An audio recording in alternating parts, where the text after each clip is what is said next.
L'art de vivre, c'est le plaisir et la découverte. Alors parmi les tendances qui fleurissent, il y a celles qui nous viennent d'ailleurs. La culture japonaise est particulièrement scrutée parmi les amoureux d'art de vivre et d'art de la table. Un produit se démarque et les Parisiens en raffolent, c'est le saké. Il vient en plus d'être reconnu patrimoine culturel immatériel de l'UNESCO. Alors on va en parler pendant cette interview avec Mariam Mazur. Merci beaucoup d'être avec nous. Vous êtes sommelière et professionnelle du saké, gérante de l'atelier du saké dans le 16e arrondissement de Paris. Question toute bête, qu'est-ce qu'on appelle du saké? Eh bien, le saké, c'est de l'eau, du riz et de la fermentation. Attention à ne pas mélanger mixer avec le saké chinois. Il y a des personnes qui sont de moins en moins, mais encore confus. Quand on dit saké japonais, ils disent « est-ce que c'est celui qu'on boit à la fin d'un repas ?» Ce n'est pas le même. Ce n'est pas le... Là, on parle de fermentation et pas un produit distillé. Donc, c'est vraiment de l'eau, du riz, de la fermentation. Comme ça a l'air tout simple. Pourtant, il y a énormément de combinaisons et beaucoup de travail aussi sur le saké. Comment est-ce que vous avez découvert cette boisson? Alors, moi, j'ai découvert, c'était une rencontre. Vous avez rencontré le saké. C'est joli. Voilà, j'ai rencontré le saké. Je suis iranienne. Je suis iranienne et chez moi, on mange du riz tous les jours. Et cette rencontre que j'ai faite, une personne qui m'a proposé de devenir ambassadrice de saké japonais, effectivement, j'étais très curieuse de voir comment est-ce qu'on peut boire du riz. D'accord. Donc ça me parlait déjà, vous voyez ce que je veux dire. Et j'ai trouvé ça très intéressant. Et la première fois que j'ai goûté au saké japonais, j'ai eu une véritable émotion. Et dès lors, je me suis mise à m'intéresser véritablement au saké. Il y a énormément de choses à découvrir, c'est très riche. Il y a énormément de choses à découvrir. Il y a une palette aromatique qui est incroyable, très importante. C'est là où je veux qu'on fasse un peu de pédagogie et qu'on éduque ceux qui nous écoutent, parce qu'il n'y a pas un saké, il y a des sakés. Il y a des sakés, absolument. On a des sakés floraux, on a des sakés fruités, on a des sakés avec des notes d'épices, de céréales, de riz donc, et terreux, champignons.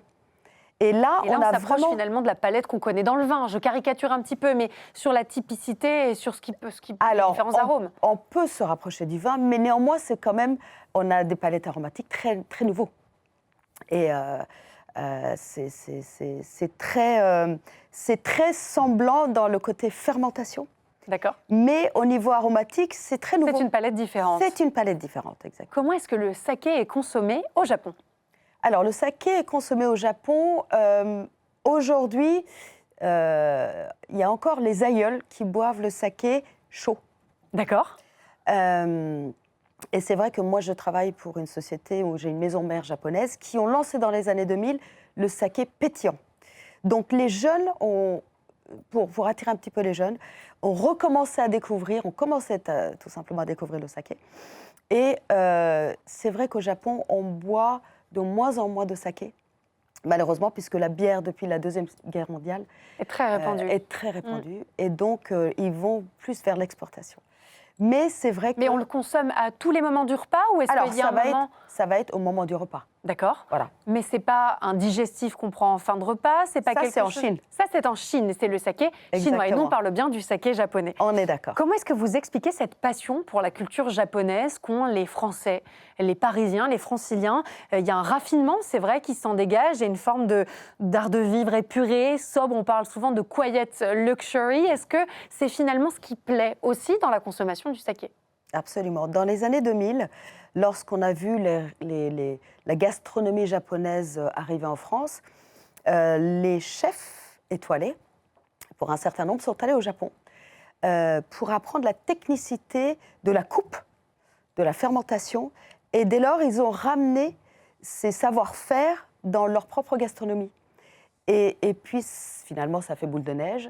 Les chefs, dès lors qu'ils s'emparent de... Exactement. Ça part tout seul. D'ailleurs, parmi les restaurants étoilés au Michelin de cette sélection à Paris, il y avait des omakase en nombre. Absolument. Et notamment des très très bons restaurants japonais dans Paris. Comment est-ce que le saké se consomme aujourd'hui en France? Vous, votre clientèle, comment aime-t-elle le consommer? Eh bien, en accord. D'accord. Cocktail.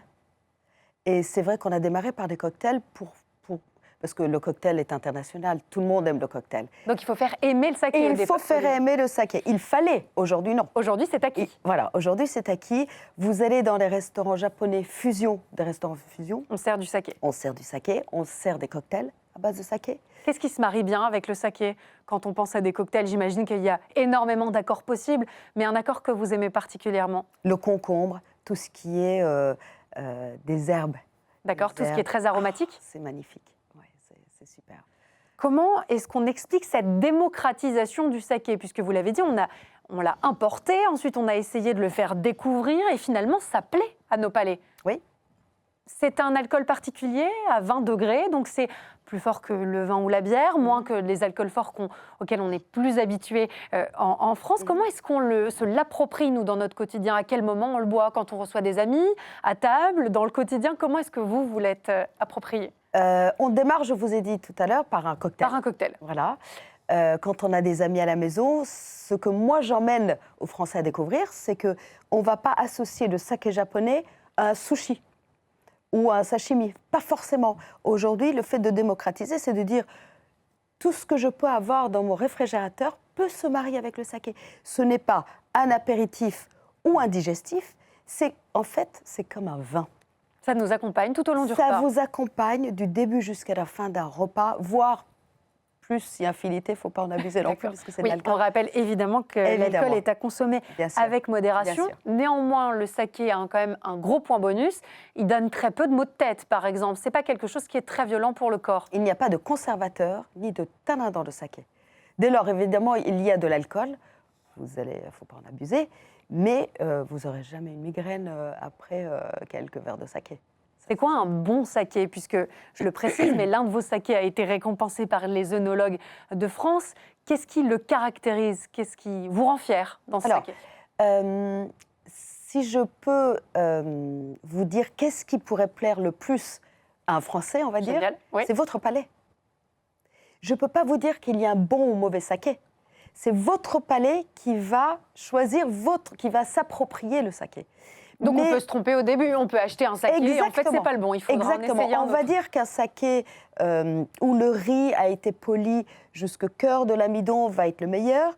Je ne suis pas forcément d'accord. Celui qui va vous plaire, c'est celui qui va correspondre à vos habitudes, Et puis, une initiation, vous allez découvrir au fur et à mesure, vous allez goûter plusieurs sakés et vous allez trouver celui qui va vous correspondre. Il y a des espaces dans Paris où justement on peut aller prendre le temps de découvrir, parce que vous l'avez dit, c'est une initiation finalement. Absolument, il y a des cavistes aujourd'hui, parce qu'on a démarré effectivement dans les restaurants japonais, on a évolué dans les restaurants fusion, cocktails, etc., et les accords, et maintenant de plus en plus dans les GMS, ça y est, on va voir de plus en plus de saké, et les cavistes premium s'intéressent terriblement au saké japonais. J'imagine que c'est difficile aussi de me répondre, mais est-ce qu'il y a une gamme de prix pour les sakés? J'imagine qu'il y a évidemment des sakés d'exception, des sakés qui sont un peu plus bas de gamme. Le prix moyen d'une bouteille de saké par rapport à une bouteille de vin, par exemple? Vous pourrez trouver prix moyen dans les 45 €, 50 €. D'accord, et là on ne peut pas se tromper, ça sera un saké, peut-être qui ne sera pas à notre goût, mais en tout cas un saké de qualité. Absolument, absolument. Chez les cavistes, vous trouverez plusieurs gammes de saké qui pourraient correspondre à ce que vous cherchez. Est-ce que c'est un bon signal de voir que le saké prend de la place en France? Est-ce qu'on doit se réjouir? Vous avez parlé des chefs tout à l'heure. Il y a de plus en plus de chefs français qui intègrent le saké dans leur cuisine, dans leur préparation. Est-ce que c'est un bon signal? Non seulement c'est un bon signal, mais c'est très motivant pour moi. Ça prouve qu'on a fait du bon travail et qu'on évolue. Et chaque année, on va évoluer encore plus. Par exemple, entre 2023 et 2024, on a vu le saké augmenter de 6% VS 2023. C'est beaucoup. Pour autant, ça reste un produit de niche. Et on continue à évoluer, on travaille tous les jours. On va dans les salons, on fait des événements, on organise des dégustations. Moi, personnellement, j'organise beaucoup de formations pour justement démocratiser. C'est génial puisque c'est important pour nous permettre de le découvrir correctement. Exactement. Et c'est vrai que ça reste un produit tellement subtil, tellement raffiné, que je trouve que vraiment, faut au moins, si vous ne connaissez pas le saké, découvrir une fois. Il faut essayer le saké. Ceux qui ont peur, je leur dis, essayez une fois. je suis iranienne, je ne buvais pas d'alcool et j'ai une émotion et dès lors, aujourd'hui, je ne bois que du saké. C'est génial. Oui, c'est génial. Et on précise en plus, puisque c'est important, que c'est lié aussi à cet univers et à cette culture japonaise qu'on peut toucher du doigt. Et c'est une jolie porte d'entrée que d'entrer justement par la découverte du saké. Tout à fait. Tout à fait. Merci beaucoup d'être venue nous présenter votre passion, puisqu'on peut parler de passion. Maria Mazur, vous êtes sommelière et professionnelle du saké. C'était un plaisir de vous avoir en plateau.